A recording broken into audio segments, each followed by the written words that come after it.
Beowulf, the world's first superhero, and also a man who beat a mother to death with the ripped off arm of her own child because that's what heroes do. Beowulf is literally a role Chris Hemsworth was born to play, and also the OG stereotype OP beat up everybody character. And when I say OG, I mean that Beowulf did it in the 7th or 9th century. And yes, that rhymed because I spit hot fire. His story is the oldest surviving long poem written in the Old English language, and like all good stories, Beowulf's story starts with a woman wondering. Would I be pregnant?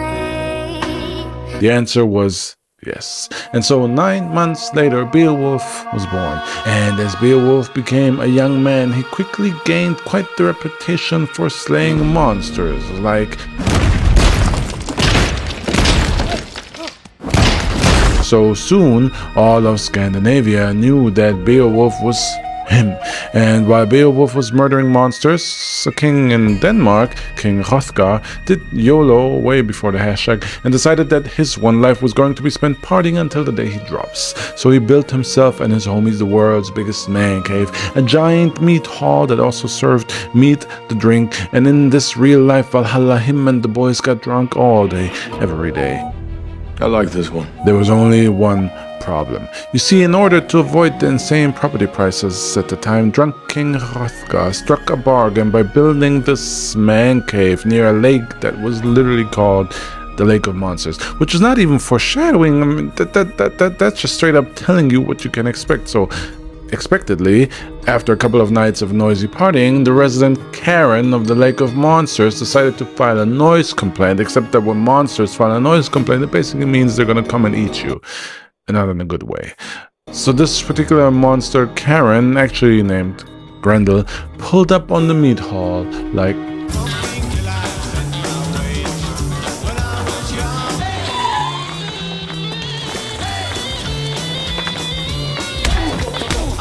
And Grendel laid the smack down on these boys, leaving several of them dead. But the next morning, the resident meatheads were not too bothered by the smack Grendel laid down on them, and they kept partying amongst the corpses because that's about as Valhalla as it gets. But of course, Grendel kept on coming. And again, not in a good way. So more people died, and eventually King Hrothgar got so tired of losing his best party guests to the actual Valhalla that he called in the cavalry.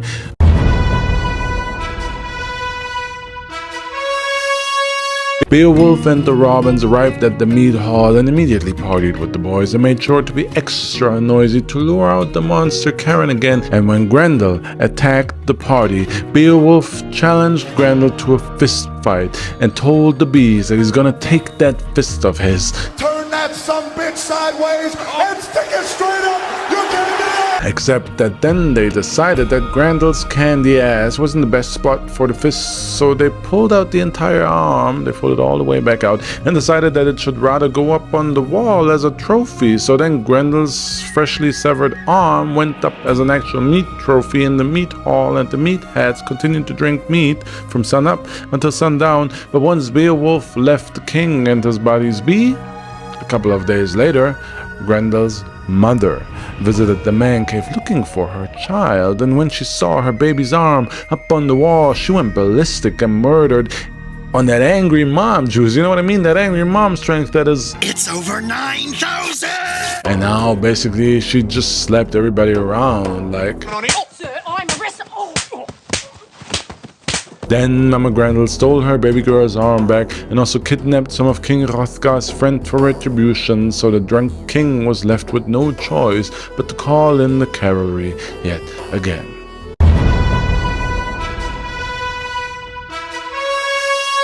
So this time Beowulf and the Robins decided to murder the mother of the monster they already had murdered, except that Beowulf was the only one doing the murdering because monster mommy Grendel lived in an underwater lair, and the 12 irrelevant sidekicks were really trying to do their best to achieve relevancy here, but it kind of went like... Wait! Give me a floaty! Grab the floaty!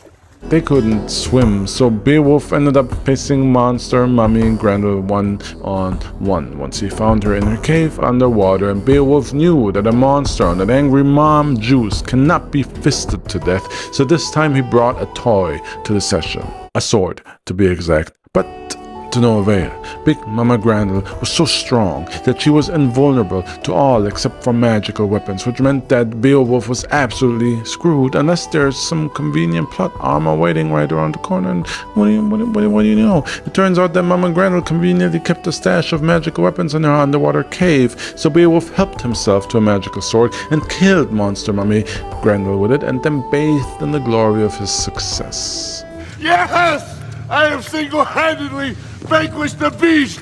And because everyone knows violent men make good leaders, Beowulf was then crowned king of southern Sweden upon his return, where he ruled for 50 peaceful years. But to be honest, a king's life wasn't really what Beowulf was all about, man. He hated it. Beowulf's warrior blood needed action, not a fancy throne, so Beowulf was actually secretly super happy when some idiot from his kingdom decided it would be a good idea to steal treasure from the local dragon's lair, which the local dragon was obviously furious about, and so the local dragon went searching for its stolen treasure, burning down half of Beowulf's kingdom in the process, which meant there was time for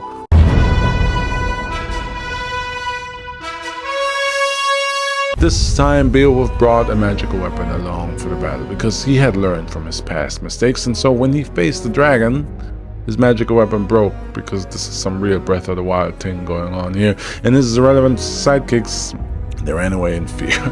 they all skedaddled, except Wiglaf.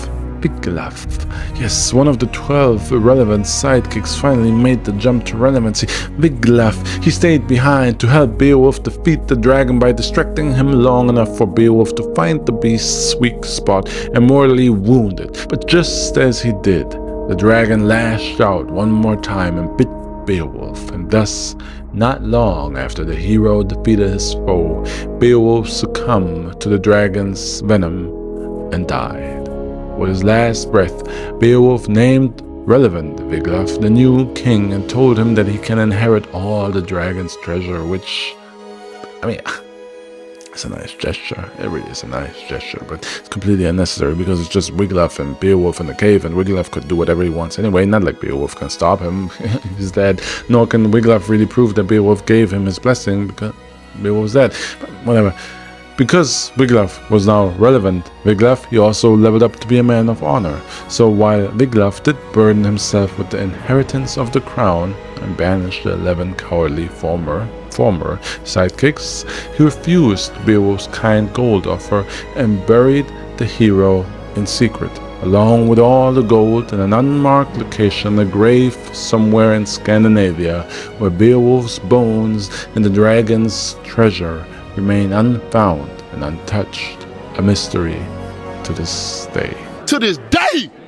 And this is the awkward shout out time, but you know where it goes. You know, other people tell you to do the subscribe, to ring the bell and all that. So subscribe, ring the bell, leave a comment if you want. But also, guys, there's a membership thing. You might have seen there's a join button. If you haven't seen the join button, there's a link in the description for the join button. And if you click the join button, that means you join my YouTube membership. Now, if you watch my videos regularly, you already know there's a Patreon, right? And on that Patreon, you get all my videos to download and keep. And you get all my artwork. And you get 30 exclusive videos. And you get a live stream, me and you, every weekend, a live stream with me 1 to 2 hours, and other goodies, like you get my scripts. There's more stuff. I mean, just click the link in the description or click the join button and you'll see what you get. It's a lot. But most of all, if you do join, if you do choose to become a member on this YouTube, you kind of become a producer of this channel. This is just me, script editing, everything that there's to this video is just me. And it's a full-time job at this point, so you will be helping out a lot and supporting this form of education. So think about it. You will not be missing out on any weekly videos if you don't become a member, but you will get more content if you do become a member, just so you know. All right? In any case, much love. Thank you for watching this video, and see you in the next one.